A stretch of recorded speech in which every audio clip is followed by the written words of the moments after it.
Good morning, guys. Today is Sunday, the 19th of whatever it is, April, and I am in fact come to Nairobi for a couple of days. I'm here to do some meetings. I'm here to meet my mother, who's around here, and also to meet a tax guy and an insurance guy about the new factory that's coming up. I've already done all my preparations for the turn. Italy is going to join Europe, and I'm going to start doing some stronger quality singing to the countries because my first global media project is coming online. But more importantly in this game, I'm about to reach Mars and take a look at Mars. So hopefully this recording won't fuck up and you can see Mars for the first time alongside me.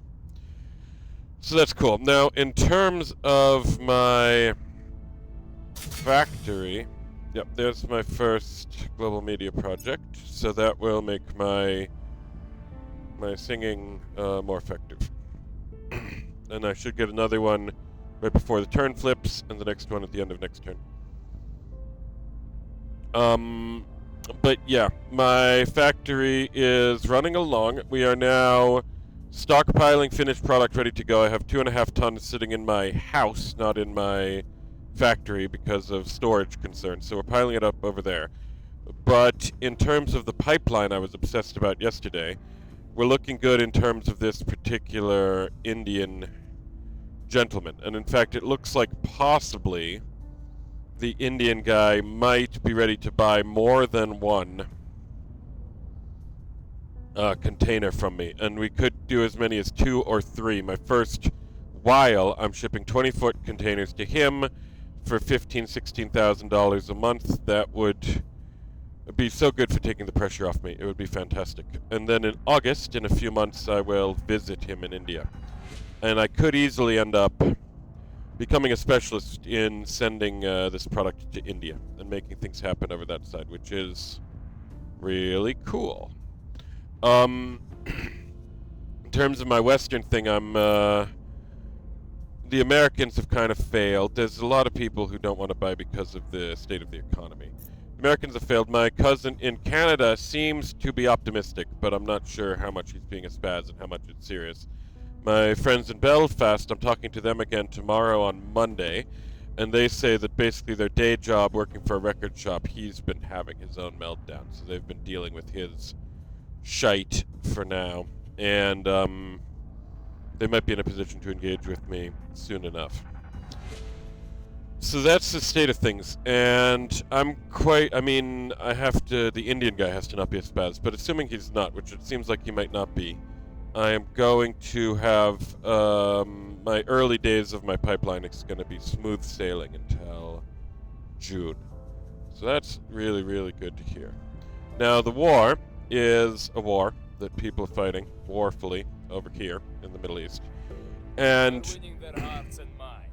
fundamentally, my insights from last time, yeah, you see everything is going to be a bit stronger now in my public campaigns, because I have my new global media project. Also worth noting that those things boost by... that's too bad. Boost this number here by 5% as well, so it's increasing my tech and my public campaigns. There you go. I think I'm going to really sing to the Yanks. I think making America friendly to me is going to be a good call. I noticed that America has a big problem with insurrection, so it might be time to engage with them. They're fragmented and they're insurrectionary, so... but yeah, my insight is fundamentally holding.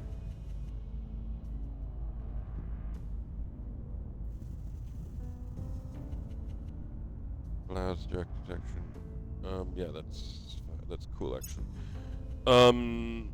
Yeah, that basically they came in for another ceasefire, or they agreed to something. Iran opened the Straits of Hormuz for 1 day, and then America made a misplay, and they shut it down, and they announced that the planned negotiation they were going for tomorrow has been canceled, because America said that they were going into the negotiation hoping to get the Iranians to give up their nuclear stockpile of enriched uranium. And Iran's always been happy to negotiate on the enriched uranium to give America free points, but now they've decided that they want to keep their enriched uranium, and they said the the Trump's regime was being hardline, and that they wouldn't talk to the Americans until they stopped being so hardline, which is a funny turn of phrase. But yeah, now basically we're back at total war. I mean, technically some people are still not bombing as much as they could because there's a ceasefire, but it looks like nothing's going to end for a while. Now, one funny thing, when they opened the Straits of Hormuz, yeah, that's kind of neat. When, for one day, the price of there's these markets in America that Trump cares a huge amount about. And one of them was the oil market and then the stock market. And then there's also the bonds market. But the oil market and the stock market both went down like, oh, the war's over now. And then after one day, they turned the blockade back on. And the numbers are going to take like 2 weeks to get back to where they were. So this is a funny dynamic. And basically, Trump only cares about these numbers. The numbers really, these guys love Trump, and they're really giving him the benefit of the doubt all the time. So any good news, and the numbers are completely improved for weeks. And right now the numbers are weirdly okay, given that it's looking like the war is completely fucked by the American perspective. Alright, Italy has joined the EU. Now it'll just be Germany. And then England will join the state EU, not the Federation EU. We'll unite with France, basically. So, there's this dynamic that Trump keeps giving Iran, like, agreements to abandon his worldview. Trump has this delusional worldview about how he's winning, right? But last time he said, okay, we're going to use Iran's peace negotiation, like Iran's terms as the base of peace negotiation. And in exchange, Iran gave him, helped his numbers in Wall Street. And then this time, Trump said, okay, we're going to accept that the Straits of Hormuz is the national is like part of Iran.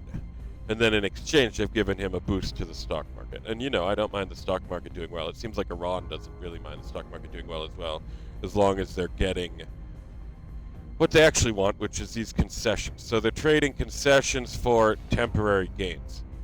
Okay, so this is my first probe. I'm going to have this probe, and then I'm going to have a big probe. And this probe is actually looking pretty good.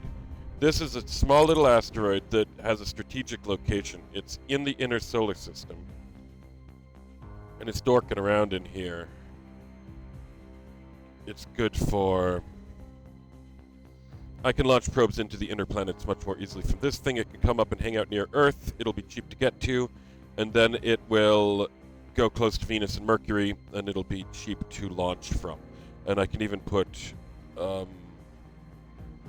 spaceships sitting on it that can jump off and land on the inner planets much more easily. So that's a fun thing. And the fact that it has some gold on it is great, because it might actually be valuable to put a mine on that baby, which would be good for my strategic opportunities. It would make a lot of things cheaper.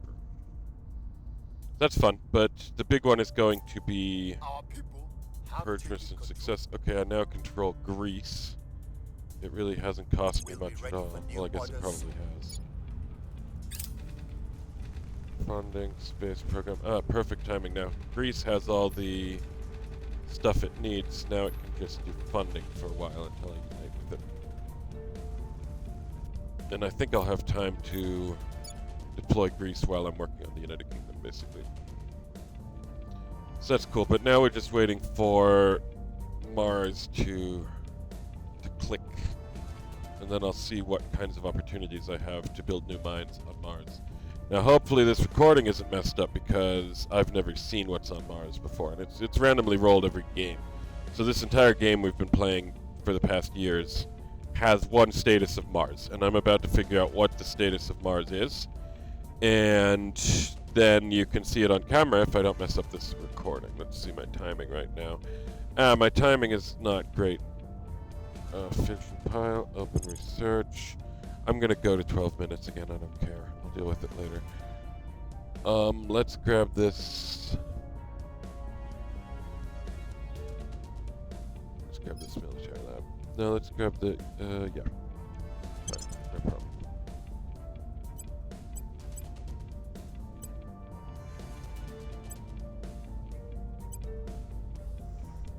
Alright, any minute now Mars should tick over. I can see what's on Mars, I think.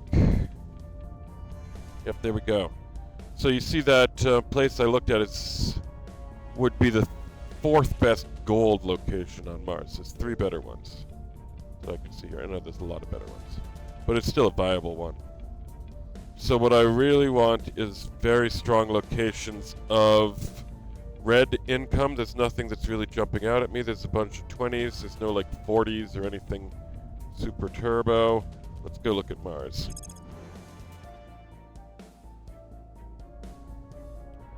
Yeah, I think I'll keep the turn going because it'll cost me half a day, which is not too bad. And in fact, I can go over here. I think I can go solar system.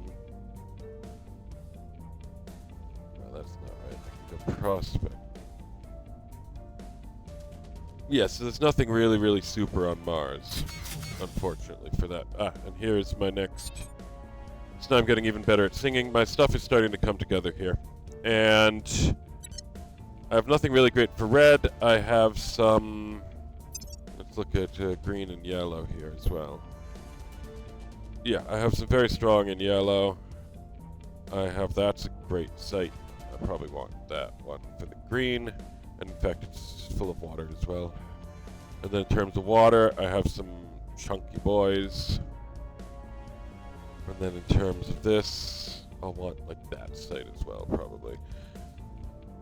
Yeah, so Mars is interesting enough. I'm gonna do the research and show you next episode the really good sites on Mars. And in fact, I'm probably going to launch probes at them. Quickly jump over here. I can probe Mars for 10. I can launch for 10. So I'll launch 1 right now. 1 next turn, probably a 3rd, maybe a 4th. All is well. I will see you guys next episode.